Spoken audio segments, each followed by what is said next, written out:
Buenas tardes, un saludo para el presidente de ALUEX, para Juan José Caravaca, así como para el resto de su junta directiva. Saludamos, por supuesto, a nuestra conferenciante de hoy, a la filóloga María José Herreros. Muchísimas gracias, María José. Como siempre, un placer por tenerte aquí en este ciclo de conferencias, tenerte entre la familia de ALUEX y un placer siempre escucharte y disfrutar de tu presencia y de tus conocimientos. Por supuesto, cómo no, bienvenidos a todos ustedes, bienvenidos, bienvenidas. Muchísimas gracias por acompañarnos otro lunes más. Agradecemos, cómo no, en este punto también a los compañeros gráficos, a Carmela, a Adela, buenas tardes, hoy solo Carmela, ¿qué tal? También a Paco, a nuestro querido Paco, que no lo he visto por aquí, igual hoy no nos ha acompañado. Bueno, pues desde aquí le mandamos un fuerte saludo. También a Joséchu Manzanares, de Visión Press. Imagino que los compañeros de la tribuna de Albacete ya habrán realizado sus fotografías y se han marchado ya. Ya saben que pueden encontrar la entrevista a María José Herreros, a nuestra conferenciante, mañana mismo en la contraportada de la tribuna de Albacete. Bueno, y con María José Herreros volvemos de este descanso que hemos tenido, de estas semanitas de descanso, en la que nos hemos echado de menos, ¿a que sí? Claro que sí, porque nos encanta estar aquí. Bueno, volvemos de este descanso de Semana Santa, arrancamos con ella esta última parte del ciclo de conferencias y además con ella, con María José, añadimos un 2 a la izquierda porque llegamos a la conferencia número 20 ya. Número 20, que este año para ALUEX es un número mágico, ya que saben todos ustedes que la asociación cumple 20 años y que este ciclo de conferencias lleva el título de al menos 20 años más. Y cuarta conferencia también, la de María José Herreros, dentro de este ciclo de conferencias, de este monográfico que desde ALUEX se ha preparado para informar y para destacar a la mujer, su contribución y su papel en diferentes ámbitos. Si recordamos un poquito en las anteriores semanas, en las anteriores conferencias de este miniciclo, hemos hablado de cómo fue la incorporación de la mujer a las Fuerzas Armadas y a la Guardia Civil, también cómo se ha representado a la mujer en el arte desde los orígenes de la humanidad. En la última conferencia nos acercamos a conocer un poquito más sobre cómo ha sido esa evolución y ese desarrollo con respecto a los derechos y a las libertades y a las conquistas que hemos realizado como sociedad, esta evolución de los derechos de la mujer. Y hoy vamos a conocer a otras mujeres, aquellas que han dejado su huella. A muchas las conocemos, otras no las hemos podido conocer y el trabajo también es este, María José, el poder rescatarlas, conocerlas e informar y difundir sobre ellas. En la literatura, también en el periodismo, siempre vinculado a la literatura, a esas escritoras, además, y tal y como ya hizo Elvira Valero de la Rosa, destacando a las nuestras, entre comillas, con esto queremos decir, a las de aquí, a las más cercanas. Bueno, lo haremos guiados por esta gran mujer, no solo en lo profesional, que lo sabemos de sobra, sino también y en lo que al menos yo la conozco en lo personal. Bueno, una mujer digna de admirar y una de estas mujeres a las que tienes que tener cerca, porque siempre vas a aprender mucho de ella. Esta mujer, además, ha sido reconocida en este 2024 por el Ayuntamiento de Albacete en los reconocimientos a la mujer que se entregaron el pasado mes de marzo y en concreto a María José Herreros se la reconoció en el ámbito del trabajo, en el ámbito laboral. Bueno, y además fíjense qué bonito que me decían que la propuesta había sido de su propio alumnado, sí. Con lo cual, doble reconocimiento y doble manera de sentirse orgullosa, por el reconocimiento en sí y también por el de los alumnos y alumnas, que eso es importantísimo. Bueno, además de enseñar maravillosamente bien asignaturas tan importantes o vinculadas a la lengua y a la literatura, también desde su papel como docente, no solo a través de las clases, como decía, contribuye a trabajar por la igualdad de oportunidades desde las aulas, con la importancia que esto tiene y con todo lo que tenemos que hacer aún desde que los peques están en el colegio y después en el instituto, todo el trabajo que tenemos que hacer con nuestros jóvenes por la igualdad de oportunidades. Bueno, y fíjense si es buena, que incluso antes ella todavía no ha empezado a hablar y ya solo leyendo una parte del resumen que ustedes tienen en esa hoja informativa, yo creo que ya nos damos cuenta de la talla de María José Herreros. Dice, destaco un poquito, ha costado que lo sepamos, pero siempre ha habido escritoras porque el deseo y la capacidad de dar forma artística al pensamiento no entiende de sexos. Ha costado, esto es muy bonito, ha costado su tinta, mojada por lágrimas de impotencia o por la inmisericordia condena social o personal, y la de quienes están consiguiendo que no se queden encerradas en un recuadro pequeño a modo de aviso o nota de color en los manuales escolares. Bueno, de ahí para adelante. Bueno, dicho esto, que me parecía importante destacarlo, ahora ya sí que les voy a presentar de manera más formal a María José Herreros. Es filóloga y ha sido profesora de secundaria y bachillerato durante más de 34 años en diferentes centros de la provincia, también en Murcia, además de impartir clases durante un curso en el CEPA, que es el Centro de Educación para Personas Adultas, Los Llanos. Me acaba de decir María José que ya se ha jubilado y yo la verdad que he dicho, no me lo puedo creer. No me lo puedo creer, como una persona tan joven como tú ya está jubilada. Créetelo. No me lo puedo creer. No me lo estoy creyendo todavía, ¿eh? ¿Verdad? Bueno, realizó cursos de literatura también para mayores en la Universidad Popular de Albacete bajo la denominación Literatura a la letra pequeña, además de otros cursos sobre lenguaje administrativo y charlas a opositores sobre técnicas de comentario de texto. La mayor parte de su trayectoria profesional ha estado vinculada al Instituto de Educación Secundaria Don Bosco de la capital, donde ha desarrollado una continuada actividad teatral también con sus alumnos y ha recibido varios premios, importantes premios a nivel regional, el Caleidos, convocado por la Junta de Comunidades de Castilla-La Mancha, y uno de los premios especiales del certamen Buero Vallejo de Teatro Joven, que está considerado el más importante de su categoría en nuestro país. Bien hechas las presentaciones y con esas ganas que tenemos ya de escucharla, les voy a dejar con esta maravillosa conferencia y con esta maravillosa, reitero, mujer, María José Herreros. Cuando quieras. Muchas gracias. Bueno, a ver, ¿se oye bien? Sí. Muchas gracias, María José. Ahora es cuando me levanto y me voy, porque claro, después de todo lo que has dicho tú, yo creo que casi mejor debería callarme.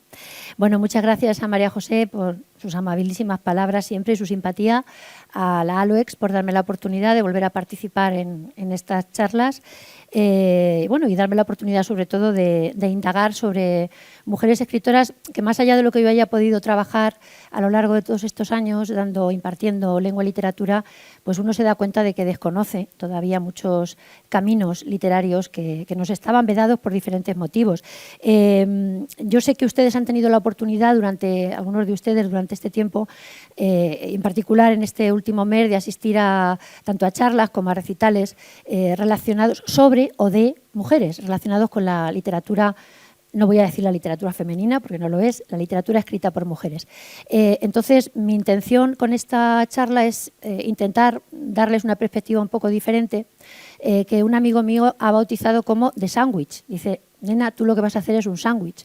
Pues sí, y tienes razón, es una especie de emparedado, porque por una parte voy a intentar hacer un recorrido que va a ser necesariamente y además premeditadamente incompleto, por diferentes géneros, algunos de ellos no tan laureados, tan importantes como estamos acostumbrados a trabajar en el ámbito académico, pero que tienen repercusión y tienen su huella en la literatura de Albacete. Iré ahí un poquito rápida y ya aprovecho para pedirles a ustedes disculpas. Bueno, les agradezco la presencia, por supuesto, y pedirles disculpas por cualquier imprecisión en los datos, porque todo esto cambia constantemente y puedo caer en algún error, por supuesto, cómo no. Entre otras cosas porque si ustedes teclean en Google escritoras de Albacete, pues van a encontrar bastante poco, ¿eh? Entonces verán que los datos, la información biográfica y personal de algunas de estas escritoras que voy a mencionar, pues no siempre están a mano, no siempre son fáciles de encontrar. Y decía que es un sándwich porque por una parte hablaré de las mujeres de Albacete, pero las voy a vincular también después, en una segunda parte, con, hasta donde pueda, con las primeras, las que yo llamo las primeras, es decir, esas mujeres que, donde empezó todo, con las que empezó todo. Empezó la literatura. Además, el primer escritor fue una mujer, no la primera escritora, el primer escritor fue una mujer, que es lo interesante. Hay un libro de Cristina Oñoro que se llama Las que faltaban, una historia del mundo diferente, que cuenta una anécdota que me parece interesante. Dice que Sigmund Freud, el padre del psicoanálisis, que a todos conocen, pensaba que la naturaleza femenina era una naturaleza que estaba marcada por la ausencia y que de ahí, pues por ejemplo, extrae conclusiones Cristina Oñoro, frases como te quedas para vestir santos o expresiones como la del inglés spinster, solterona, ¿no? que tiene que ver con el tejido, con la falta con la ausencia de algo que hacer. Resulta que Freud dice que la naturaleza de la mujer es tejer y que cuando no teje, estoy simplificando muchísimo, hay una ausencia, hay una falta.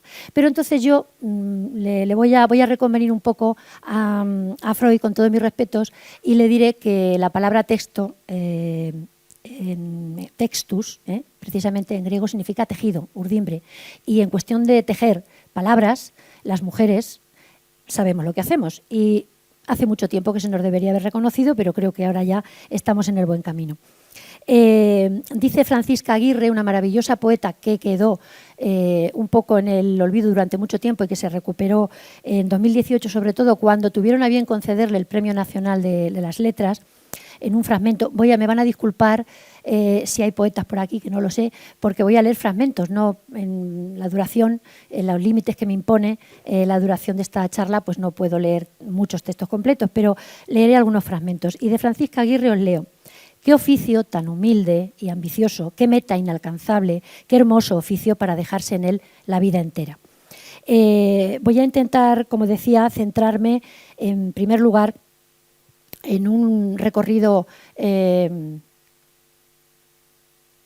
genérico incompleto y empezaré diciendo que la poesía en Albacete es uno de los... Me preguntaban esta mañana en los medios que por qué iba a hablar más de poesía. Bueno, en primer lugar porque la poesía te permite dirigirte a un público de una manera más explícita, más específica, leyendo fragmentos y no descontextualizando en exceso, pero además porque en Albacete es cierto que ha habido una eclosión de poetas increíble, como todos ustedes saben. No solamente tenemos futbolistas y humoristas, también tenemos poetas, hombres y mujeres, pero ellos me van a perdonar porque hoy toca hablar de ellas.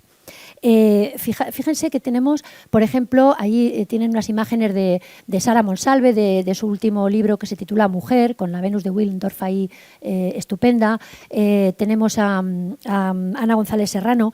Estas poetas, escritoras, que abarcan más géneros, como Gemma López, participan, algunas de ellas, en los llamados poetry slam o slam poetry, de las dos formas se dice, que es un término que se acuñó en Chicago en los años 40, que alude a competiciones, una especie de, no competición exactamente, escenificación de poesía a modo de certamen literario, como se hacía en las antiguas justas poéticas, un poquito así, ¿no? Salvando las distancias. Y estas mujeres, algunas tienen varios premios de esas competiciones que se hacen en Albacete, creo que desde hace 3 años, pero son a nivel nacional. Hablando de precocidad, Gemma López, por lo que yo sé, yo tengo noticia de que tiene 21 años, no sé si habrá cumplido más, pero bueno, espero que no se haya jubilado, pero con 21 años tiene muchísimos premios literarios y 10 libros escritos y bueno, y además lleva un blog que se llama La Contraportada. En la segunda parte de la charla me centraré en esas primeras de las que les hablaba y haremos el sándwich en medio del cual ustedes tendrán que poner lo que falta, que son todas estas escritoras de las que no voy a hablar.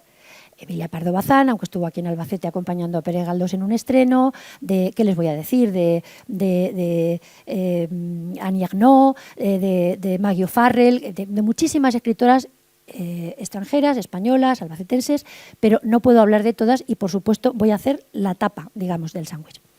Ese recorrido genérico Como he dicho que no voy a hablar de escritoras muy conocidas, no voy a hablar de las Bronte, de las hermanas Bronte, ya saben, Cumbres Borrascosas, Jane Eyre, pero hay un personaje de Cumbres Borrascosas, Heathcliff, que apasionaba, o apasiona, según ella misma dice, a una escritora albaceteña que se llama Elena Fuentes, que la conocerán sobre todo por Anacronía de una marquesa, también por La niña de Libisosa, Barridos por el salitre. Elena Fuentes reconoce que lo que más le atrae de la Bronte es la visión psicológica, una psicología clínica casi de los personajes, los matices del comportamiento.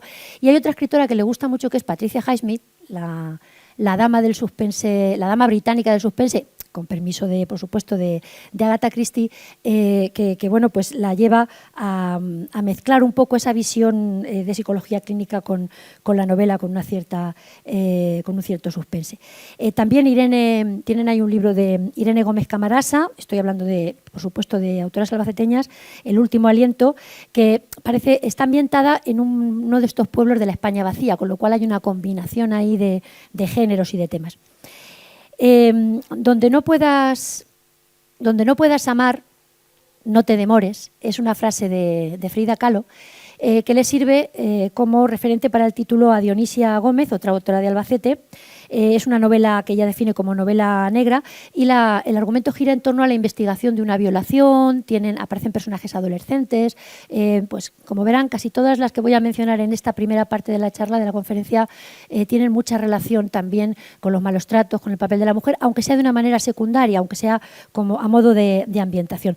Dionisia, si no ha cambiado de profesión, trabaja como asesora jurídica del Centro de la Mujer de Alcaraz, ciudad, pueblo que mencionaré después, de donde es, como saben, Oliva Sabucodenantes, una de nuestras grandes escritoras, y por suerte o por desgracia, tiene conocimiento directo de estas situaciones de violaciones y de abusos. Pero claro, si hablo del género policíaco, tengo que hablar de Alicia Jiménez Barlet, aunque sea brevemente. Sabemos que es almanseña, sabemos que ha vivido siempre en Barcelona, que ha desarrollado su carrera allí. Alicia ha recibido numerosos premios, no necesariamente relacionados con la novela policíaca, que es donde mejor parece que se mueve. El Planeta, hoy desprestigiado, El Nadal, por supuesto, Donde nadie te encuentre, una novela de carácter histórico, pero sobre todo la conocemos por el personaje de Petra Delicado. Petra Delicado hoy no nos llamaría la atención. Ustedes ponen cualquier serie de televisión, cualquier película española, estoy diciendo, no me tengo que ir fuera, y verán que la detective al mando siempre es una mujer. Ahora siempre es una mujer. Luego están los de arriba, que esos que dicen los de arriba son unos señores que no conocemos, que lo mangonean todo, pero la que parte el bacalao es una señora. Tienen numerosos ejemplos. Pero en la época de cuando empezó a escribir Jiménez Barlet, Petra Delicado era pues, algo diferente. De hecho, le dieron el premio Carballo de novela, Barcelona, de novela criminal, y leo textualmente, haber renovado la novela policíaca española aportando una perspectiva femenina y feminista que ha sido pionera en este ámbito. De Petra Delicado dice la propia Alicia Jiménez Barlet: quería un personaje que fuera mujer y que tuviera protagonismo, porque la mujer, en la novela negra, o es la víctima que aparece muerta en la primera página o es la ayudante de alguien. Ahora no, Petra Delicado tenía a su escudero Fermín, que iba siempre con ella. Ya saben ustedes, Ana Belén, Santiago Segura, luego en televisión lo pudimos ver. Bueno, cambiamos un poco de tercio. De la novela negra nos vamos a la novela histórica. Algunas de las escritoras más vendidas de nuestro tiempo, como Matilde Asensi, como María Oruña, como Eva García Sáenz de Urturi, Dolores Redondo, Julia Navarro, se mueven en el territorio de la novela histórica. No sé si se acuerdan, hubo una época, claro, en el siglo XIX se recuperó la novela histórica por los nacionalismos, el surgimiento de los nacionalismos, la recuperación del pasado histórico, del folclore, de las tradiciones de los pueblos. Eso estuvo muy vinculado con el siglo XIX, pero luego en el siglo XX, cuando la gente, tanto los escritores como los lectores, sobre todo los escritores porque los leían poco, estaban cansados de experimentar, volvió con Eduardo Mendoza, entre otros, la novela histórica a tener protagonismo. me acordaba el otro día de aquella, El clan del oso cavernario, que cuando yo la leía hace 1000 años, de la niña aquella Ayla, que era una cromañón, que la rescataban unos neandertales y demás, yo cuando la leía pensaba, este señor que bien escribe, claro, no sabía que era una mujer, de eso me enteré después, La joven de la perla, de Tracy Chevalier. Hay muchas novelas históricas, no las voy a recitar todas, pero sí me tengo que referir a Rosa Villada, por supuesto, que hablaré de ella después en otro contexto, y a Lola Alemany, que tiene una historia que se llama De color de amapola, que está relacionada, bueno, el argumento versa sobre los brigadistas en Albacete. Encarnación García de León, Nani, que fue mi profesora, la conozco muy de cerca, fue mi profesora de literatura en secundaria, tiene numerosos, ella es soriana, bueno, les advierto, voy a mencionar una serie de escritoras que no son de aquí, pero que las hemos adoptado por diferentes motivos, ¿vale? Entonces las consideramos como de aquí. Y Nani, además de artículos muy interesantes acerca de temas puramente filológicos, como su profesión, y de alguno como Olemos y nos huelen, muy interesante, tiene, que yo sepa, un par de novelas, una de ellas, la última, de Lavapiés a Bariloche, con 3 finales para que el público pueda elegir, y la menciono en este contexto porque tiene una novela histórica, Guerra de Fuego, de 2016, que trata sobre la resistencia numantina, sobre aquellos numantinos que prefirieron morir antes que perder la libertad. Nani contaba, como les diré después, en la novela romántica, que tuvo que realizar un trabajo de investigación bastante arduo, que es lo que hay que hacer cuando uno se pone a escribir novela histórica, por otra parte. Nuevo cambio de tercio, nuevo cambio de género. Podría hablarles de las Helenas, de muchas Helenas, de Elena Ferrante, tan de moda, con La amiga estupenda, de Elena Garro, la mujer de Octavio Paz, de Elena Poniatowska, pero voy a hablar de otra que es quizá menos conocida, o por lo menos así lo creo yo, en ámbitos literarios, porque me va a dar pie a hablar de la literatura infantil. Es María Elena Walsh. María Elena Walsh es una escritora argentina. Seguro que ustedes escucharon aquello del burrito de Burubú, la tortuga Manolita, de aquellas canciones infantiles que nos llegaron también a España. Y María Elena, como casi todas las escritoras que no se dan importancia, ahí tienen el ejemplo de Gloria Fuertes, maravillosa poeta, tremendamente adulta, pero que escondió esa capacidad poética detrás de una poesía, de unos relatos para niños. Digo que María Elena Walsh no se dio importancia, pero la definían como mito viviente, prócer cultural y blasón de casi todas las infancias. Y el diario Clarín, cuando María Elena murió, la despidió diciendo: adiós a la mujer que nos enseñó a ser chicos y nos hizo creer. Como La cigarra, una de mis canciones de cabecera, que se convirtió en un himno de libertad y de resistencia frente a la dictadura en su momento. De hecho, María Elena en ese sentido fue también perseguida, y no nos puede extrañar ese deseo de reivindicar el papel femenino, porque ella reconocía en su literatura, en sus textos, la presencia de Virginia Woolf, de Doris Lessing o de Victoria Ocampo. Escritoras, ahí tienen la letra de Como la cigarra, maravillosa, cantada por Mercedes Sosa, entre otros. Novela o literatura infantil, que no es un género menor, sino mayor, como dirían algunos. Tenemos a Marisa López Soria, hija de otra escritora también de Albacete, pero que vivió en Murcia, igual que pasó con Dionisia García durante toda su vida.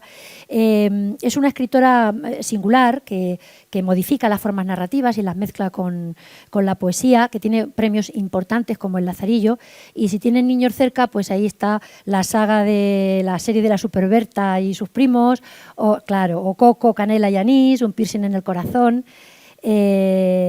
En fin, encontramos poesía dentro del relato en la literatura infantil, y también nos pasa con Llanos Guillén, que tiene un relato que se llama Lluvia en los cristales.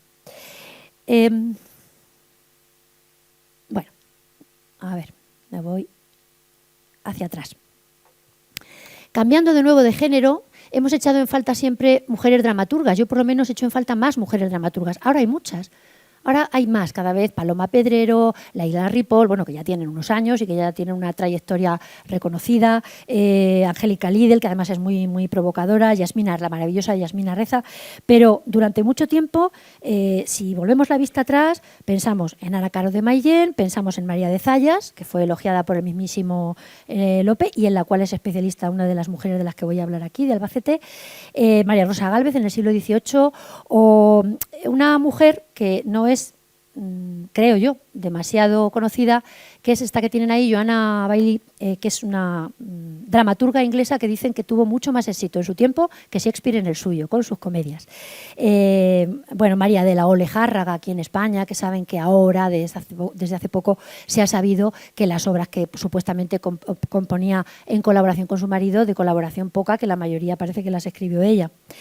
Y en Albacete tenemos a Llanos Campos, ¿vale? Llanos Campos, que es también novelista, premio Barco de Vapor por el Tesoro de Barracuda, que han leído los niños en los colegios. Llanos tiene su propia compañía teatral, Falsaria de Indias, y compone textos tanto para adultos como para niños para esa compañía, y hace adaptaciones de textos clásicos. Llanos Campos, a Llanos Campos le concedieron la Medalla al Mérito Cultural de Castilla-La Mancha, y cito textualmente, por su contribución al teatro a través de la actuación, la creación y la promoción. Bien, como vamos viendo, las mujeres gozamos de una profesionalidad una dedicación que supone amar la literatura. Vargas Llosa, en un ensayo breve que les recomiendo, creo que estaba descatalogado, no sé si estará lo habrán vuelto a editar, se llamaba Cartas a un joven novelista, que es maravilloso. Él decía que él había sentido la literatura, aconsejaba que si alguien quería realmente ser escritor, tenía que sentir la literatura dentro, como aquellas damas de tiempo atrás, de la corte, o nobles, que se tragaban una solitaria, una tenia, porque así conseguían estar delgadas, permanentemente delgadas y esbeltas. Y él decía que el verdadero creyente, o que tiene fe en la literatura y quiere ser escritor, tiene que hacer como aquellas jóvenes. Bueno, pues precisamente Vargas Llosa se refirió, ahora esto no tiene nada que ver con la tenia, con la solitaria, Vargas Llosa se refirió a una mujer española como referente sociocultural.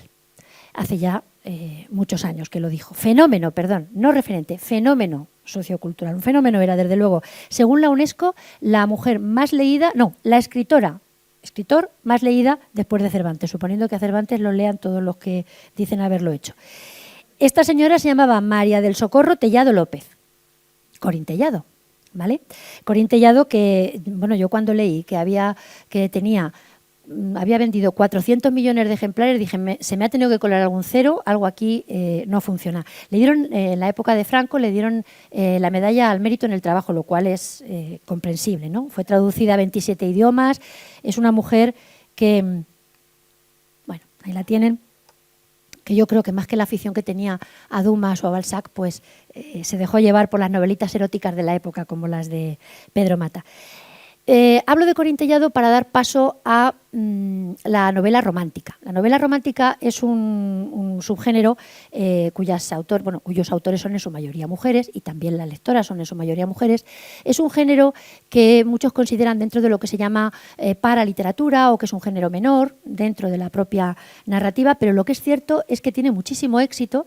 Tendrían ustedes que ver, yo de vez en cuando echo un ojo a los chats estos de descarga pirata de libros, está feo que lo diga, pero bueno, de vez en cuando echo un ojo, y no se pueden imaginar la cantidad de novela romántica que se lee en este país. Es una cosa, bueno, que se lee, o por lo menos que se descarga. Yo ya no sé luego si la leerán o no.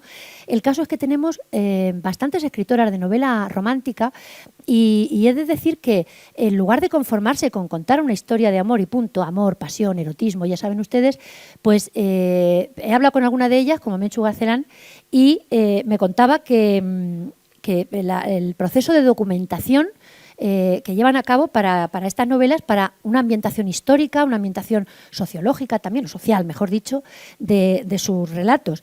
Ahí está Lola P. Nieva o Ana R. Vivo, me hace gracia lo de el apellido, ahí un poco de incógnito. Lola P. Nieva, que debutó con Los 3 nombres del lobo, que ha ido incorporando elementos fantásticos a sus relatos, con obras como Bajo el cielo de Montana. Ana R. Vivo, Ana Vivo, aborda un tema del que hemos hablado antes, el maltrato psicológico, en La dama de la tormenta, por ejemplo, Lidia Sánchez Puertas con El secreto de Karen, Tania Sexton. Tania Sexton en realidad se llama María Antonia Ramos y ella no es de Albacete, pero dice ella que ella iba a dominicas y su marido a Escolapios, con lo cual, pues, de Albacete la adoptamos también porque lleva 40 años aquí o más, entonces se considera albaceteña.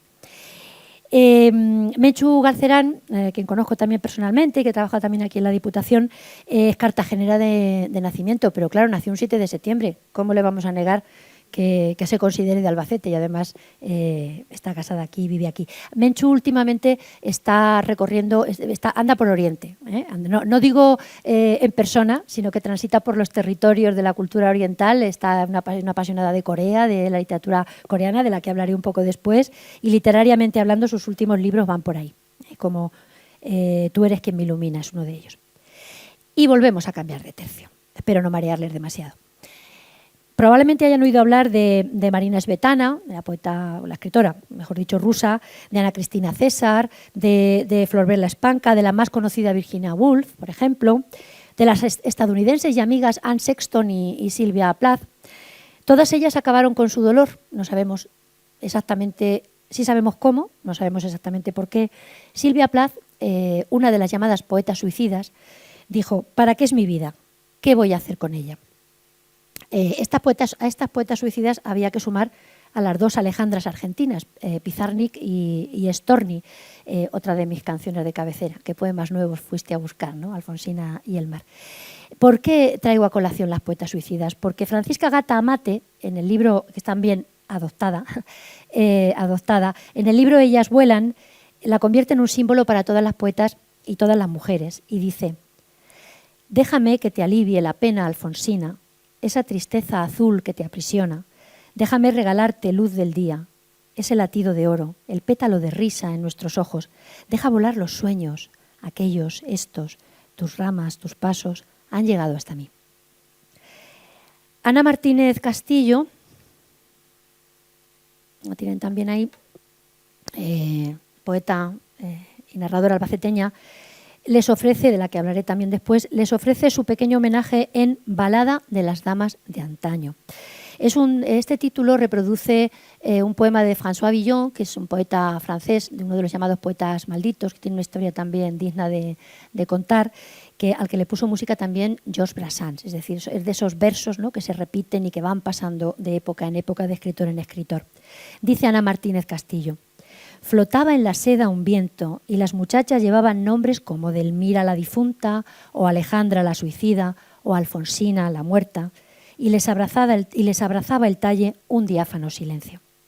El título del libro de Ana Martínez Castillo, Me vestirán con cenizas, de hecho, está sacado precisamente de un poema de Alejandra Pizarnik, una de estas poetas suicidas, y dice: mañana me vestirán con cenizas al alba, me llenarán la boca de flores. Este es el verso de Pizarnik, de donde saca el poema Sombras de los días por venir, de donde saca Ana Martínez Castillo su título.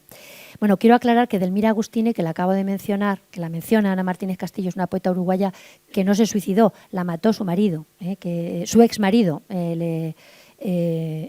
la asesinó. Y luego, pues, la mexicana Antonieta Rivas, por ejemplo, esa sí que se disparó, dicen, en Notre Dame de París, y previamente su marido le había quemado la biblioteca porque decía que no era cosa de señoras, no era algo apto para señoras. Tengo que mencionar, porque me encanta, es una de mis poetas favoritas, a la colombiana, la antioqueña Piedad Bonet. Les recomiendo. Ella no habla de suicidio de lejos. Su hijo se suicidó con 21 años, era un maravilloso chico estudiante de artes en Estados Unidos, en la Universidad de Columbia, como Lorca, y se lanzó desde un edificio alto, y ella escribió un libro que no es poesía, se llama Lo que no tiene nombre, creo que es de 2013, y es un maravilloso libro de duelo. Bien, cerraré este apartado con un poema de una compañera y amiga, profesora también jubilada como yo, Manuela Galdón, de un libro suyo, tienen ahí, Las bocas del olvido. En este poema, este lo voy a leer entero, lo siento, porque es de Manuela, es de mi amiga, es de Albacete y además es muy hermoso. Y percibirán en este poema ecos de Alfonsina y el mar, de la canción que todos conocen, y también de la elegía Ramón Sigé, de Miguel Hernández, ahí por ahí, ecos buscados, y probablemente también de Lorca. Dice Manuela. ¿He sido yo? No. Sobre la blanca espuma de sus manos, la tarde está rendida y el aire de rodillas se vuelve irrespirable en el hueco invencible de su ausencia. Se quiebran los fulgores de la brisa y una tristeza blanca de sudario se envuelve en esa voz de queja contenida. Flota en la sombra suave una pasión de lirio, una tierna quietud que se deshace en la mañana inmensa. Volveremos a verte entre las suaves flores, con tu carne de agua empañando el aliento, y en tus manos aladas se encenderán las rosas que la muerte marchita no supo arrebatarte. Hablaremos de diablos y de infiernos, de muertes horrorosas sobre la luz que muere, y hablaremos de Dios y de esos ángeles que permiten la muerte y la locura. Qué terribles espejos nos caerán en la noche desbordando de nieve las arterias. Qué tristeza sin luz sobre tu boca rosa. Toda mi voz se apaga en tus ojos abiertos. Bien, los libros de texto, lo ha dicho María José antes, mencionando lo que yo había comentado en la presentación de la charla. En los libros de texto estudiamos, o hemos estudiado, yo la primera, los textos barrocos, los sonetos de Quevedo, de Góngora de Lope. No digo yo que haya que quitarlos, ni muchísimo menos, ya me guardaré. Pero sí que es verdad que nunca se han estudiado o se han leído a Cristobalina Fernández de Alarcón, a Hipólota de Narváez, o uno que les voy a leer de Leonor de la Cueva y Silva, que es también de la época, que es barroco y que no le va la zaga. Dice: no sé si muero ni si tengo vida, ni estoy en mí ni fuera puedo hallarme, ni en tanto olvido cuido de buscarme que estoy de pena y de dolor vestida. Dame pesar el verme aborrecida, y si me quieren doy en disgustarme. Ninguna cosa puede contentarme, todo me enfada y todo desabrida. Ni aborrezco, ni quiero, ni desamo, ni quiero, ni aborrezco, ni vivo confiada, ni celosa. Lo que desprecio a un tiempo adoro y amo, vario portento en condición parezco, pues que me cansa toda humana cosa. Yo creo que el dominio del endecasílabo se lo vamos a valorar. Ya dice Clara Janés en un libro que, bueno, ahora verán después la portada, que las mujeres se han quedado, como, por eso lo digo yo, como una nota a pie de página, como la forma distorsionada del espejo donde escribían los hombres. Pues sí, hay pocas referencias en los manuales, a las escritoras, pero tenemos en Albacete a Mercedes Gómez Blesa, que es filósofa, profesora, ensayista, crítica literaria, que no sé si han visto la exposición esta de maestras en el Thyssen, la exposición de pintura maestras. Ella dio una charla muy interesante sobre, yo no la pude ver, pero creo que fue magnífica, sobre Maruja Mayo, sobre la pintora Maruja Mayo. Pues Blesa es una de las fundadoras de El legado de las mujeres, que he tenido la ocasión de leerme los objetivos que tiene esta especie de asociación. Solamente les voy a leer el objetivo resumen de todos ellos. Dice: dar visibilidad en los programas y manuales de texto de educación secundaria a las aportaciones de las mujeres más relevantes en los diferentes ámbitos de la cultura. Me parece que es digno de mención. Y luego pues tenemos también ahí a Pilar Felipe y Amparo Alfaro, que además de poetas, bueno, Amparo Alfaro tiene un poemario reciente, creo que es A manos llenas, pero ambas en colaboración, ellas son maestras, se conocieron en Chinchilla, y ambas han dedicado también algunos de sus proyectos literarios, como Cuéntame en el parque o Desde el corazón, a proyectos solidarios, a colaborar con entidades como Azanium, por ejemplo. Bien, este es el repaso, el recorrido genérico incompleto a propósito. En la segunda parte de la charla voy a tener que ir avanzando un poquito más rápido. Pretendía darles una mirada al origen, a lo que llamamos las primeras. Y dentro de las primeras hablaré primero de lo más espiritual, de lo que llamamos las cosmogonías, es decir, una visión, un intento de repaso, de revisión mitológica del nacimiento del mundo. Situémonos en Uruk, al sur del actual Irak. 3.500, hace 3.500 años aproximadamente, llega la civilización sumeria. Ya saben que las civilizaciones más importantes de la antigüedad se crearon cerca de ríos, como es lógico, civilizaciones fluviales. Los sumerios se les atribuye la creación de la rueda, del arado y de la escritura cuneiforme. Y precisamente en esa escritura, en esas tablillas, que todos asociamos con el poema de Gilgamesh, de un autor, hombre, suponemos, desconocido, con esto tenemos que vincular a la princesa y sacerdotisa acadia en Enuana. En Enuana, bien, no es su nombre, no conocemos su nombre. Les he dicho al principio de la charla que es el primer escritor conocido. Tengo que ponerlo aquí, sí que tengo que hacer la distinción de género, porque es la primera de la que tenemos textos, o se conservan textos. No se llamaba así, ese es, digamos, su título, su cargo, era como la sacerdotisa o el adorno del cielo, viene a significar, como si fuera la luna. De hecho, ella dedicó sus himnos, que son unos 42, los dedicó al dios de la luna y a la hija, que sería la diosa, en este caso de la fertilidad, lo que equivaldría, la diosa Inanna, que equivaldría pues a la Astarte fenicia o a la lo diría Afrodita griega, Venus romana, la diosa Istar, de la puerta de Istar, babilónica. Bien, ahí tienen el disco de Enuana, gracias al cual en 1926, un disco de alabastro, aparece ahí su denominación, su nombre, y a partir de ahí pudimos saber de ella, aunque nos hemos enterado mucho después, también es verdad. Su poesía, a diferencia de la de Homero, que es el que tenemos también como referente con nombre de autor. De Homero no sabemos si existió, hay dudas. De Enuana parece ser que no, curiosamente. Y la poesía de Homero era épica, narrativa, mientras que Enuana pues, es la primera que, con contenido religioso, por supuesto, pero compone una poesía lírica. Ahí tienen también la tablilla del poema de Gilgamesh, por si les quedaba duda de los miles de versos que eran capaces de tallar. Bien, esta mujer fue compositora y se cuenta que fue la primera en narrar una violación por parte atribuida a un rey de Ur, de su territorio. Leo un fragmento de la exaltación de la diosa, un fragmento muy breve, la exaltación de la diosa Inanna. Reina de las fuerzas esenciales, celadora de los orígenes del cosmos, tú que exaltas los elementos, eres Inanna, la que domina en el cielo y en la tierra. Estos textos de carácter religioso llegaron a la Biblia hebrea y después veremos que lo voy a hilar también con la literatura de Albacete. Pero no solamente quiero hablar de Enuana, tengo que hablar de Oriente, pero del lejano Oriente, no del próximo. Y ahí tenemos a las llamadas terigatas. Es fácil el asunto.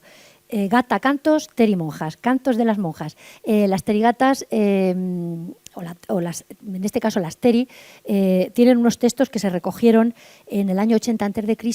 en el llamado Terigata, que es un compendio de composiciones de esta índole espiritual.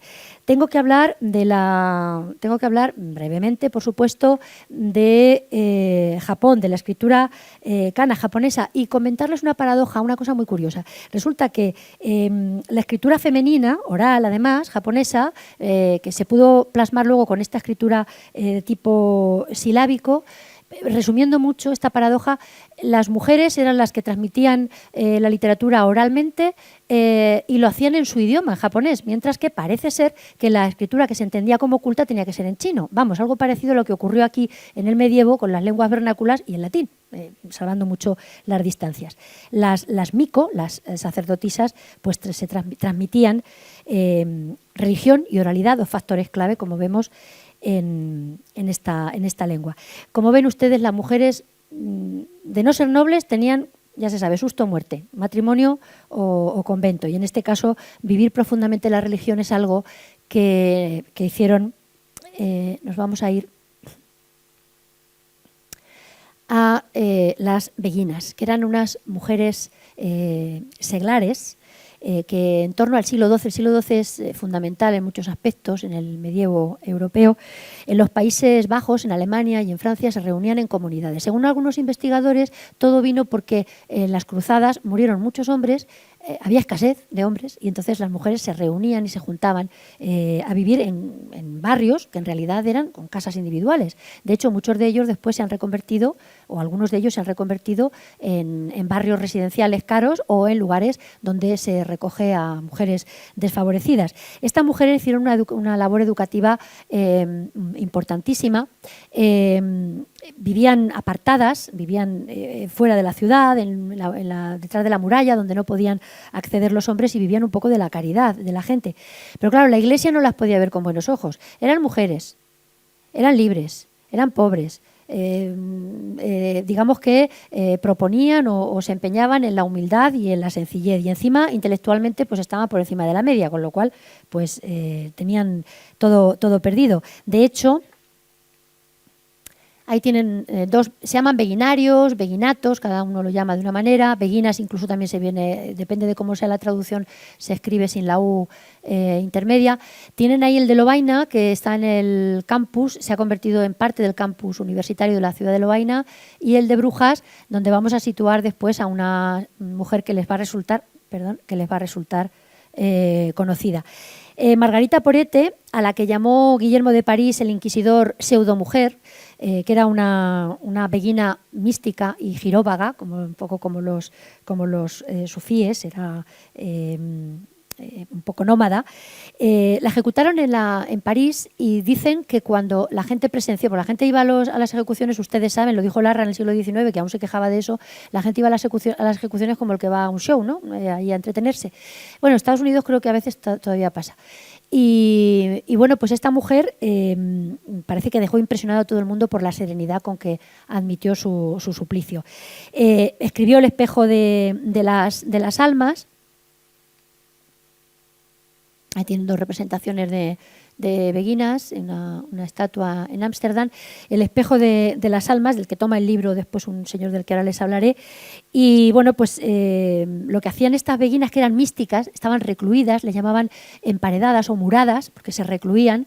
Era una visión desde el punto de vista parecido al cantar de los cantares, o parecido incluso al sufismo de la religiosidad, desde el punto de vista amoroso, que es lo que viene a ser después la poesía de San Juan de la Cruz o de Santa Teresa de Jesús, de nuestros místicos por excelencia. Se define el amor como una paradoja, y eso se hace ahí y se hace en la mística española. Hadewijs de Amberes habla del lenguaje del deseo y dice: «Ay, el furor de amor me exalta y de mí se apodera ese bien, ser enteramente suya.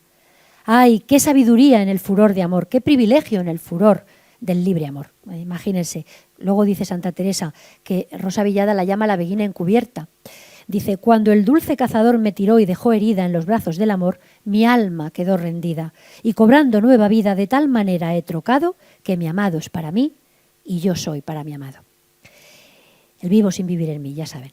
Bueno, Sor Juana Inés de la Cruz también se educó en una escuela en en México, en una escuela para beguinas.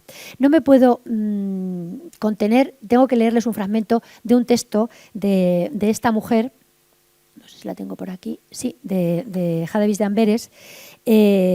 Yo no sé si conocen el famosísimo soneto de Lope de Vega, Desmayarse, Atreverse, Estar furioso, donde empieza con toda una serie de contrarios para describir la paradoja que supone el sentimiento amoroso. Pues dice un tiempo antes, Hadewijs de Amberes: «Tan pronto ardiente, tan pronto frío, ahora tímido y audaz hace un instante. Numerosos son los caprichos del amor. Tan pronto gentil, tan pronto terrible, cercano ahora y lejano hace un instante». Rosa Villada, de la que ya la he mencionado al hablar de la novela histórica, yo no voy ahora a relatarles todos los méritos profesionales de Rosa, además cronista de la ciudad de Albacete. Ella tiene, que yo sepa, creo que son 9 novelas, la última me parece que es La dama de Quinsui, pero de esas novelas hay 3 que están dedicadas esta es otra beguina, Matilde de Magdeburgo, que están dedicadas a las beguinas.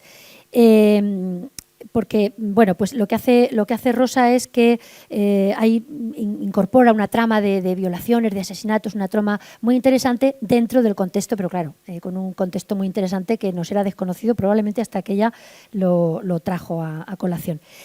Piensen ustedes que las beguinas vivían en unas casas, que eran unas celdas que eran similares a las que se preparaban, digamos, para las mujeres culpadas de adulterio. O sea que la cosa tenía lo suyo. Y luego me voy muy lejos y de Rosa Villada me voy a Emily Dickinson, poeta estadounidense que, igual que Rosa Villada, se inspiró también en las beguinas. En este caso tiene 3 poemas, pero no se inspiró solamente en su literatura, también en su vida, porque vivió recluida 15 años en su casa y dicen que los últimos 3 en su habitación, que era como una celda, claro. Por eso dice en un poema Emily Dickinson, murada en el cielo, murada, emparedada, cerrada, pero con esa aspiración también, ¿no? de aspiración a la cosmogonía, al mundo. ¿Qué celda?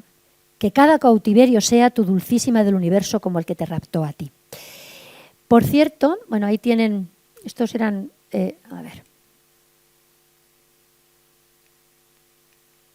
es un poema, se publicaron, algunos los pocos que se publicaron. Vamos a ver si me aclaro. Y aquí la casa de Massachusetts, de Nassau, de Emily Dickinson. Y bueno, China Zorrilla, una actriz uruguaya, interpretando a Emily en un monólogo que le dedicaron hace un tiempo. Y le recomiendo esta novela, este thriller, que se llama La poeta y el asesino, de Simon Worrall, que es una crónica sobre una de las falsificaciones más interesantes de la historia. Este tipo que tienen ahí, Mark Hoffman, que creo que debe estar todavía en la cárcel, lo condenaron a cadena perpetua en Estados Unidos, pero no ya porque falsificara un poema de Emily Dickinson y lo presentara como inédito de la poeta, que ya era difícil, porque Emily escribía en papeles sueltos, de cualquier manera era muy complicado. Falsificó también textos de Mark Twain y otros escritores y sobre todo la tenía acogida con los mormones, que era una iglesia a la que él pertenecía y estaba empeñado en hundirlos. Entonces falsificó textos iniciáticos suyos, textos originales. Pero este señor es que se cargó a 2 personas en sendos explosiones con bomba porque le habían descubierto y se le había acabado el chollo. Bueno. Por terminar con las beguinas, aunque en el concilio de Vienne se ordenó su disolución, pues como digo, subsisten los beguinarios o beguinatos y ahí tienen una imagen de, se supone que es la primera, Marie Duagne, y la señora que tienen ahí, la beguina Marcela Patín, que falleció a la edad de 92 años en 2013. Bien, me voy de lo espiritual de lejos a lo espiritual de cerca. Motivos bíblicos como estos que he ido intentando ver en las primeras de diferentes momentos.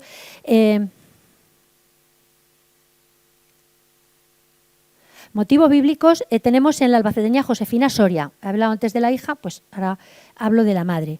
Donde el lirismo, dice Antonio Tobar, un crítico, se concentra y se vuelve cósmico. La poesía de Josefina Soria es una poesía que yo llamo, a mí creo que el panteísmo, hay 2 hilos conductores en mi charla, en la poesía. Uno es el panteísmo, esa idea también platónica en cierto modo de que somos parte de un mundo, formamos parte de un mundo en que las criaturas también se representan en nosotros o se reproducen en nosotros, y aquella idea platónica de que Dios está en todas las cosas, ¿no? Que también forma parte del cristianismo, de la religión cristiana. El panteísmo por un lado y la ausencia por otro. Y en el panteísmo les leo un fragmento de Soria, que era amiga personal, por cierto, de Carmen Conde, que también vivió en Murcia. Dice Soria, que a mí me suena mucho a Juan Ramón Jiménez: un mar lleno de peces me navega. Abro a la vida sus compuertas altas y en resplandor me anego. Soy yo la que amanece, contempladme. Han nacido palabras en mis labios, soñando hacerse verso. Ese panteísmo lo vemos también, ahora sí, por supuesto, nuestra querida Dionisia García, que acaba de publicar un libro de amor, maravillosa Dionisia. En La Apuesta hay un poema que se llama Perfección Áurea. La Apuesta, que recibió el premio Barcarola hace ya mucho tiempo, dice: en un mundo primero, ¿cómo surgió la rosa? ¿Cómo el sesgo de luz igual y permanente? La inexplicable aurora de las épocas, inquieta y maltratada, nos cautiva. Ante la nada oscura y el vacío, confía sin temor. Es la llamada de quien hizo posible la belleza. Recién sacado del horno está el poemario, no tenía, porque acaba de, creo que lo presenta estos días Almudena Sánchez, otra albaceteña que no es albaceteña, encontramos una visión contemporánea de esa mirada de raíz panteísta en Gramática de mi madre. El libro que tienen ahí es una novela, Fármaco, que también les aconsejo. Dice Almudena, habla de que su madre le decía que tenía que tener cuidado con las señales de tráfico, y dice ella, a la señal del ciervo saltando, cruzando la carretera, del ciervo en propulsión, saliéndose de la señal, desvirtuándose de los 10 mandamientos, esquivando campos de minas, rozando el universo, casi acariciando la Vía Láctea. De Ana Martínez Castillo les he hablado ya. Ella es autora de relatos muy inquietantes. Hace poco estuvo con una narradora que les aconsejo, que es Patricia Esteban Erlés, publica también en prensa. Escribe también literatura infantil y juvenil, pero la poesía de Ana Martínez Castillo se alimenta de esa especie de fuerza sobrenatural, de corriente, ¿no?, subterránea. Ella dice que su poesía es creacionista, porque el mundo hay que inventarlo y hay que inventarlo a voluntad. Es como lo que les digo, es como darle la vuelta al panteísmo, es decir, vamos a crear el mundo con la palabra, que era algo que decía también Juan Ramón. Dice, lo sabes porque lo estás mirando todo desde lo alto del cráneo celeste. La creación, el poeta, bueno, Platón lo sacó de la República porque se creían dioses, pues aquí tenemos un ejemplo. Paula Martínez Ruiz, que pertenece como Toñi Sánchez Verdejo o como Gracia Aguilar Bañón, no Gracia Aguilar Almendros, tenemos dos Gracias Aguilar, al Club de Lectura de la Biblioteca, desde mi punto de vista también sigue esos derroteros de la visión del hombre y de la mujer como creadores de mundo, y dice: te escuché hablar de noches silenciosas, profundas, submarinas, y vi tu sombra en la quietud de sus espejos, sus horas llanas como un barbecho gratinado de escarcha, como cielos pintados de alfileres, la noche quieta y tus ojos abiertos alumbrándola. Llanos Monteagudo también incide en este camino, abre su libro En el origen, lo abre con unos versos del Enuma Elis, del poema babilónico de la creación, y dice en el Génesis, que es el primero, se llama Génesis, el primer poema de su libro, tras un latido inabarcable y callado, tras un fulgor ilimitado y hueco, nació la vida eterna. Y claro, si hablamos de literatura no propiamente religiosa, sino de un misticismo, vamos a denominar profano, tengo que leer algunos versos de Gracia Aguilar, de Libérame Domine, cuyo título también es bastante significativo. Dice Gracia, arrebatada por una mezcla de oxitocina y éxtasis, completamente abierta, soy como un animal que palpa la textura de otro animal de igual sabor. Y bramo, sonrío y muerdo, y soy sagrada, soy mística y soy verdad. Y no desaparezco en esta noche oscura. Creo que la referencia a San Juan de la Cruz es más que evidente. Dice Arturo Tendero, también poeta, que es una especie de oración pagana, es la poesía buscando el lado salvaje a través de los sentidos, como las beguinas, como los místicos, como todos estos distintos formatos o modalidades que les estoy comentando. El último poemario de otra albaceteña, de Lucía Plaza, que tienen ahí, se llama Lonely Planet, es el nombre de una guía, pero una guía de viajes a lugares donde nadie quiere ir. Esos lugares son, en el caso de Lucía, pues la emigración, el maltrato, temas de carácter social. Hay un poema suyo que se llama Eda, que es las Edas, como las sagas, son géneros de la mitología nórdica, de la literatura de la mitología nórdica, que nos recuerda también el papel de los dioses. Dice Lucía Plaza, ama la esperanza primigenia, las voces antiguas, los misteriosos círculos de piedra apuntando al infinito, toda aquella magia que nos fue arrebatada. Carmen Murguía, también albaceteña, se acerca un poco a estas Edas, a esta literatura de carácter épico nórdico, pero lo hace con sus novelas, como el Círculo Sagrado. Bien, Trinidad Alicia García Valero, no sé si tengo imagen, no. Trinidad Alicia García Valero también compagina la poesía con el teatro y la narración infantil, y hay aquí unos versos que tienen, desde mi punto de vista, un cierto sabor lorquiano, ¿no? Porque habla de una naturaleza humilde, una naturaleza pequeña, como hacía a veces Lorca, un poeta en Nueva York. Y es la idea de desposesión.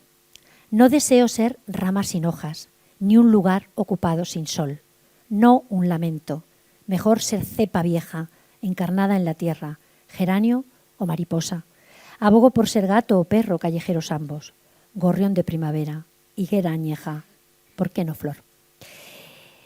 Bueno, terminando con este apartado de la literatura de carácter más espiritual, digamos, recuerdo unas palabras de Eduardo Galeano de su obra Los hijos de los días, que hablando de Duana, y recordando que fue la primera que escribió, dice, y celebró la dicha de escribir que es una fiesta, como alumbrar, dar nacimiento, concebir el mundo. Todas estas poetas albaceteñas, de un modo u otro, se han acercado a esa idea de concebir el mundo con la poesía. Del ámbito de lo político y lo religioso, tras estas autoras de las que les he hablado, se pasó a lo personal y familiar.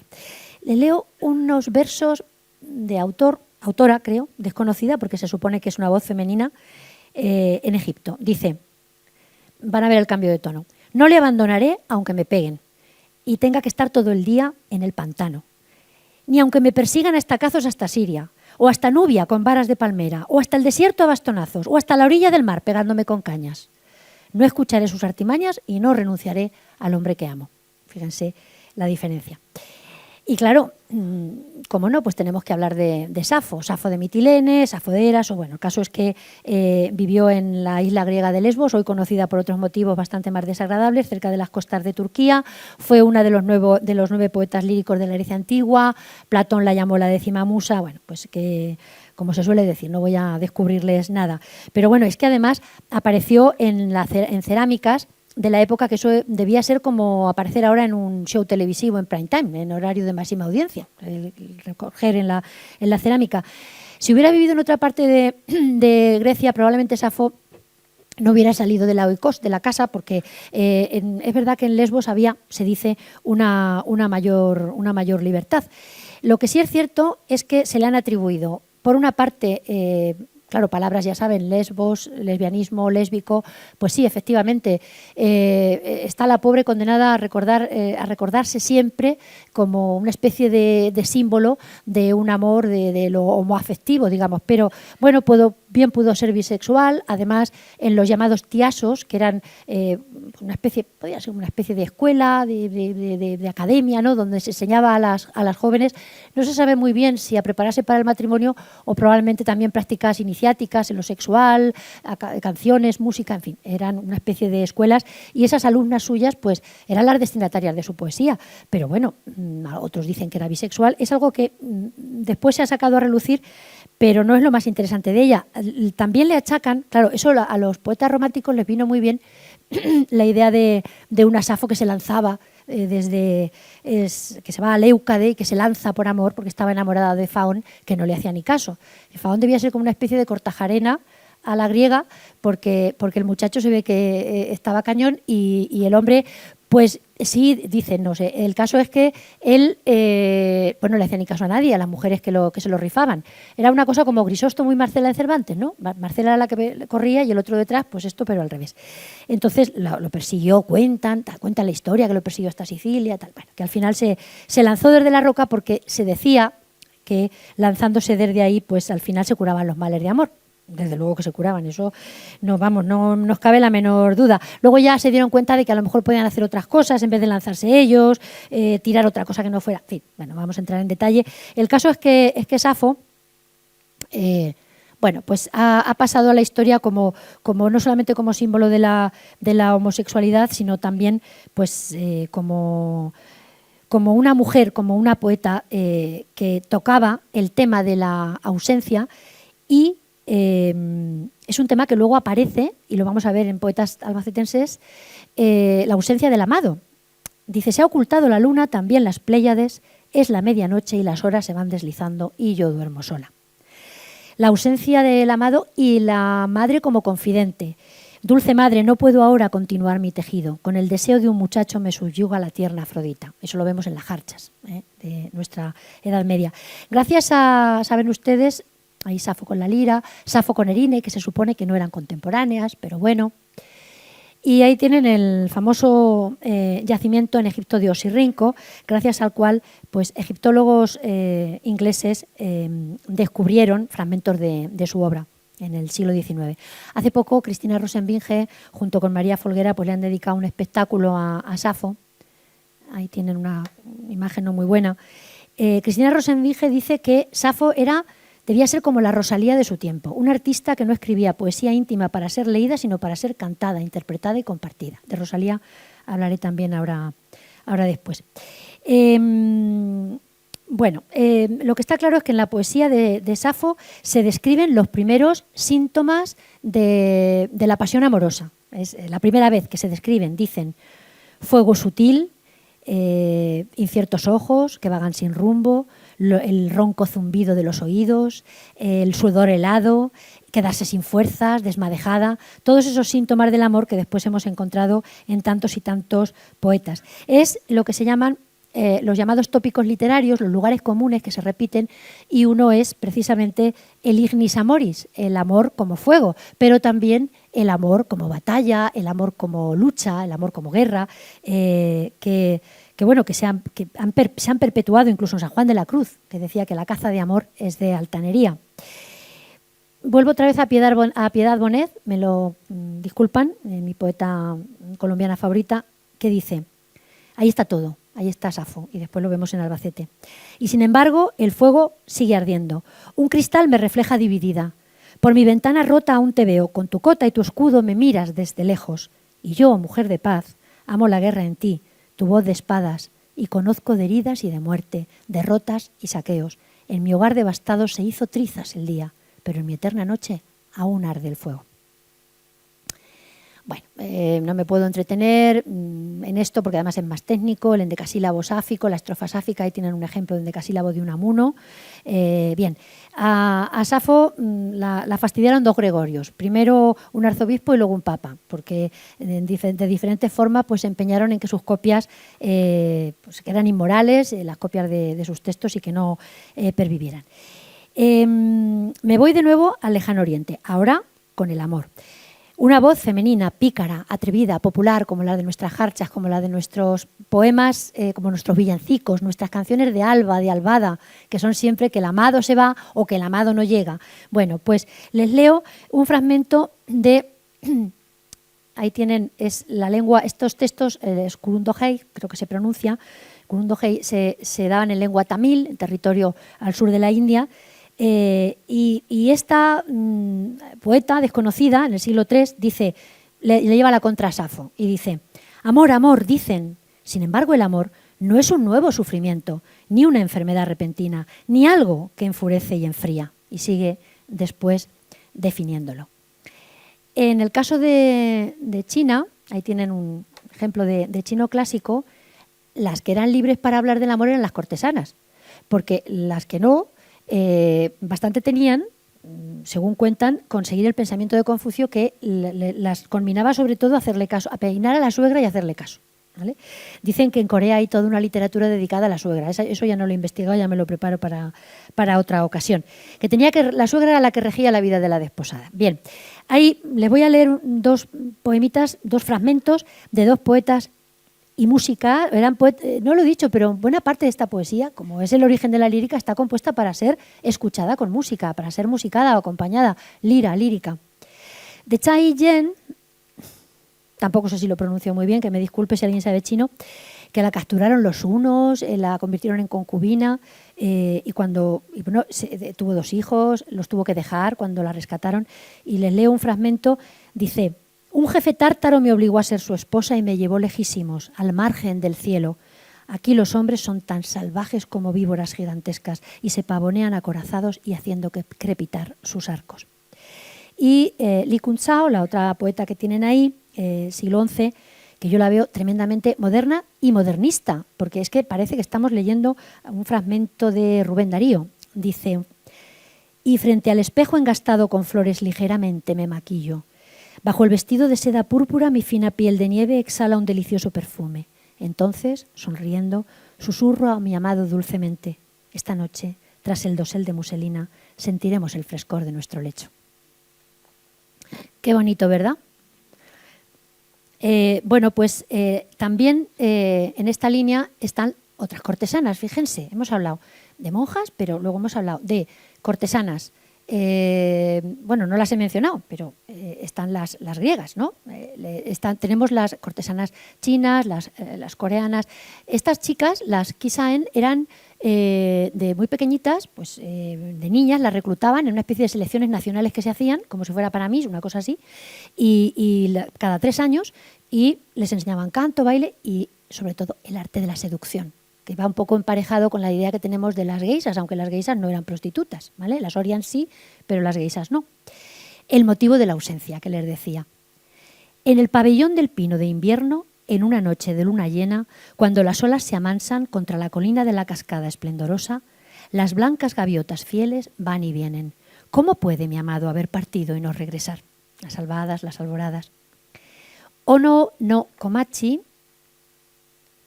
una poeta del siglo IX, dice: él no viene. Esta noche en la oscuridad de la luna despierto deseándolo. Mis pechos palpitan y destellan, mi corazón se calcina. Eizumi Shibiku, del siglo XI, dice: la gota de rocío sobre una hoja de bambú permanece más tiempo que tú, que te esfumas al amanecer. El amado que no viene, el amado que se va. Las albas, las albadas. La albaceteña Eva López Álvarez, autora de Catálogo de ausencias, voy a leerles unos poemas de poetas albaceteñas que hablan de la ausencia.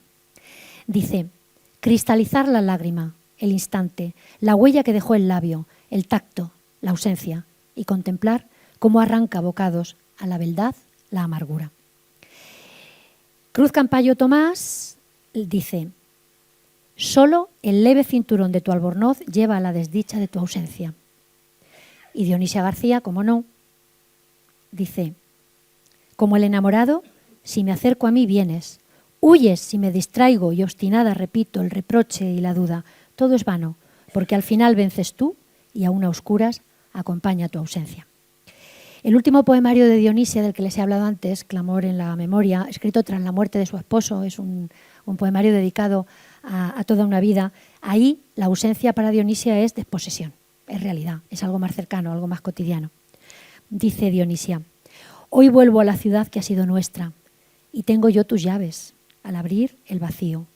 No me has acompañado en el trayecto, ni al llegar dices, entra. Bien, tengo que ir rápida. Tenía por aquí unos versos. Es que hoy venía un artículo sobre la sinestesia. En la sinestesia, esa mezcla de percepciones sensoriales e intelectuales. Es que hay un poema de una kisaen coreana, Sonji, que dice: ¿cómo será el amor, redondo o cuadrado? Es una sinestesia mucho antes de que se le atribuyeran al sinestésico Baudelaire, ¿no? Mercedes Díaz Villarías tiene en This is Your Home Now. Ahí tienen a Dionisia, el clamor, la memoria. Mercedes Díaz Villarías hace una sinestesia muy curiosa. Dice: en el tocadiscos sonaba sangre. Había una gran cantidad de canciones alrededor de la cabeza. Bien, estamos hablando del amor. Tenemos que hablar de las andalusíes. ¿Cómo voy de tiempo? Bueno, voy regular, pero vamos a ver. Vamos a hablar un poquito de las andalusíes, y de las trovadoras, porque en ambos casos también tenemos que contestarles con la poesía albaceteña. Las poetas andalusíes se dice que eran mucho más, gozaban de una libertad mucho mayor que otras musulmanas de otros lugares, que tenían había también una especie de escuela, también de cortesanas, de mujeres que aprendían el arte de la seducción y que tenían una visión del amor mucho más libre que, por ejemplo, las cristianas, para las cuales era asiento del pecado. Entonces, hay poemas que, les voy a leer unos cuantos para que vean, de Muyabin al-Tayani o de la princesa Balada, Wallada, que era una de las más famosas. Dice: oh, tú que das melocotones a tu amada, bienvenida esa fruta que a las almas alegras. Su redondez imita el pecho de las doncellas, mas la cabeza humilla de los penes. Fíjense. Al-Ándalus, siglo X, princesa Balada, dice, cordobesa ella, y les voy a leer dos fragmentos que le dedica a un poeta cordobés con el que tenía algo. Uno de amor ardiente. Cuando caiga la tarde, espera mi visita, pues veo que la noche es quien mejor encubre los secretos. Siento un amor por ti que si los astros lo sintiesen, no brillaría el sol, ni la luna saldría, y las estrellas no emprenderían su viaje nocturno. Pero luego se enoja No vamos a pensar que tenemos aquí a Catulo, a Quevedo, Aristófanes mucho antes, que cuando se enfadaban eran terribles. Tu apodo es el hexágono, un epíteto que no se apartará de ti, ni siquiera después de que te deje la vida. Pederasta, puto adúltero, cabrón, cornudo y ladrón.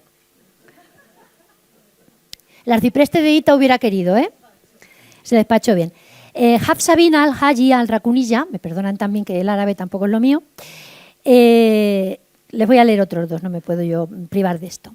Dice, elogio a aquellos labios porque sé lo que digo y conozco de lo que hablo y les hago justicia, no miento ante Dios. En ellos he bebido una saliva más deliciosa que el vino, ese licor que luego aparece en la poesía de Góngora. Pero luego dice, nos hemos librado de ese poeta porque se ha caído sobre la mierda. Pero dile, vuelve a tu pozo, hijo de la mierda, igual que hace la mierda. Barba que ama la mierda y odia el ámbar, que no permita a Dios que nadie vaya a verte hasta que te hayan enterrado. Bueno, está claro que la poesía moderna, entendiendo como tal la que arranca, suponemos, desde el simbolismo de finales del siglo XIX fundamentalmente, pues abandonó ya el artificio de lo barroco y se decantó más por algo basado más en más que en lo intelectual, en lo sensorial. Pero es verdad que esta poesía sugerente, atractiva, atrevida, de un lenguaje directo, que era la compuesta por mujeres, no la compuesta por hombres, el collar de la paloma es otra cosa, aquí el atrevimiento estaba de parte de la mujer, pues hay una corriente que ya subyacía mucho tiempo antes. Y en el caso de las trovadoras, cuyo amor cortés tiene mucho que ver, el amor cortés de sumisión plena del caballero, bueno, le decía señor, se lo decía en masculino a la dama, porque se sometía a ella, tiene mucho que ver también con el amor udrí. A fin de cuentas, como decía Ortega y Gasset en un prólogo que hizo al Collar de la Paloma, decía Ortega y Gasset que la dama en este tipo de amor es remoto peralte, como la estrella. Bueno, pues todo esto desemboca después en Dante, el Dolce Stil Novo, en Dante, en Petrarca, en Garcilaso, Quevedo y hasta hoy. Pero ¿cómo es posible la manifestación literaria del amor cortés, de la sumisión, en el caso de que la poeta sea una mujer? Que son las, me olvida pasar las diapositivas. Ahí tienen al Andaluz en el siglo X, que era extenso, como saben, balada, cuyos versos les acabo de leer, unos versos en árabe, y las trovairiz. Las trovairiz, les cuento, hemos hablado antes de Rosalía. Dicen que la primera vez que se utiliza el término es en flamenca, que es una novela, es un román en el sentido de verso, en octosílabos, que se descubrió, parece ser, en el siglo XIX y que pertenece al siglo XIII. Es una novela occitana, ¿vale? En lengua de Oc. Está en la Biblioteca Pública de Carcassona, el manuscrito. Y Rosalía, nuestra, no la de Castro, la catalana, la flamenca también, utilizó la referencia esta para su disco El mal querer, ¿vale? Que es todo un amor tóxico, como el que menciona la psicóloga y escritora albaceteña Irana Ranchel en Naufragio emocional, el amor tóxico. Bueno, pues ahí parece que se utiliza por primera vez. Se perdieron muchos textos de trovadoras.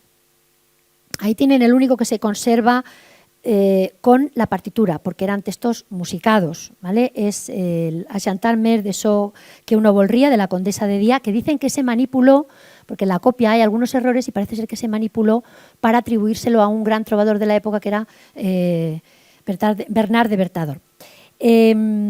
Podría hablarles, no me puedo entretener mucho, de María Pérez de la Valteira, que era una trovairiz que dicen que sedujo, mangoneó y engañó a más de uno, y que además pues que campó a sus anchas en la corte de Alfonso X.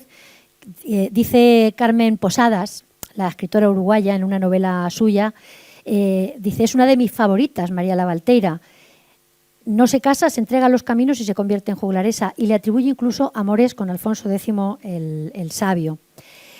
Tengo que mencionar también los lais de María de Francia, que ya saben que es, en este caso, en lugar de literatura del sur de Francia, es la literatura del norte de Francia, emparentado con los ciclos artúricos de las novelas corteses. Las trovadoras tienen una visión del amor muy diferente, y les aconsejo que lo lean, de este último libro que les decía de de Dionisia García, que dice que cuando muere su marido, claro, le dedica a Salvador a su marido, dice: al mirar a los lados solo percibo el hueco de una sombra.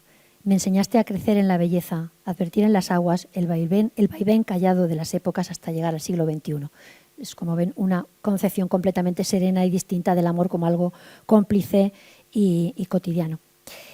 Y bueno, pues creo que tengo que ir terminando porque si no nos van a echar. Entonces, sabía yo que me iba a faltar tiempo. Pero nada, simplemente le resumo la última parte de la charla, que tenía que ver con la literatura de mujeres como pedagogía.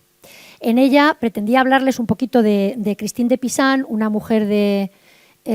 a ver, por ahí tienen las trovadoras. Christine de Pisan, emparentándola con Oliva Sabuco, pero precisamente por el diferente trato que tuvieron por parte de los hombres que supuestamente las apoyaron. En el caso de Christine de Pisan, que se vio viuda, con hijos, con una madre y una sobrina al cargo, bueno, con unas dificultades tremendas, se tuvo que ganar la vida escribiendo La ciudad de las mujeres, y a quien dedica también Francisca Gata Amate, en este libro que les he dicho antes, le dedica un texto a esta mujer, ¿no? Intenta reproducir ese repaso por mujeres importantes de todas las épocas, santas, reinas, etc. Les decía que Oliva Sabuco no contó con el apoyo de su padre, o bueno, si contó con él, ya saben ustedes que hay una polémica que todavía persiste acerca de si fue ella o fue el bachiller Sabuco quien compuso La ciudad de las damas. Entre otros, Domingo Henares, el profesor Domingo Henares, también de Albacete, es uno de los que participó en ese debate.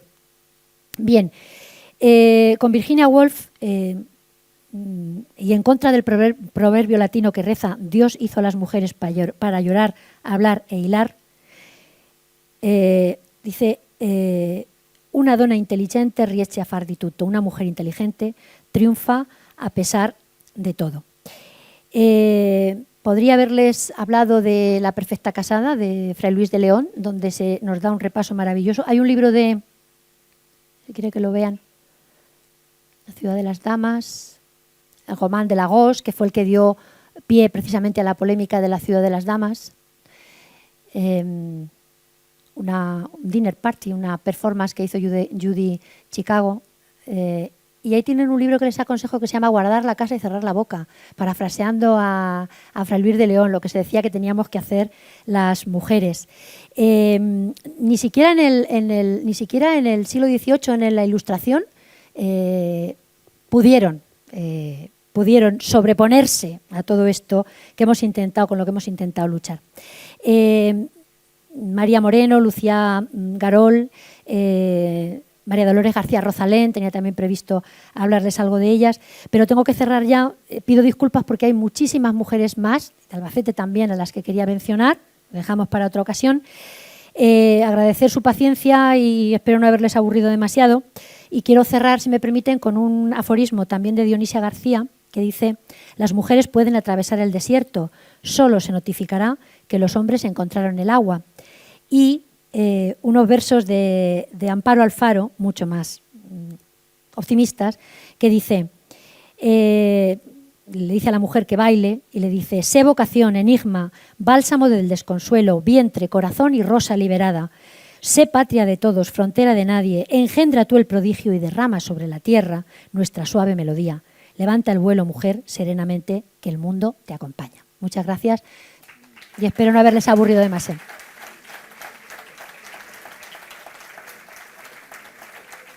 Disculpen que no les he dejado tiempo, creo que no hay tiempo para preguntas, ¿verdad? Bueno, pues nada, así nos vemos en otra ocasión. Juanjo apunta segunda y tercera parte, diría yo, ¿eh? Segunda y tercera parte. Mucho, ¿eh?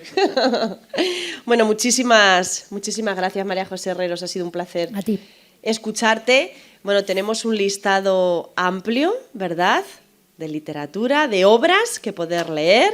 Para este verano, que ya no está tan lejos, le podemos dedicar tiempo a todas estas recomendaciones, María José, y adentrarnos y conocer un poquito más esta literatura y a estas grandes mujeres. Bueno, vamos a pedir al presidente, a Juanjo, que nos acompañe en el escenario. María José, también, si te puedes colocar delante, sí, con Juan José. ¿Nos quitamos el micro? Bueno, lo desconecto y ya está, lo silencio.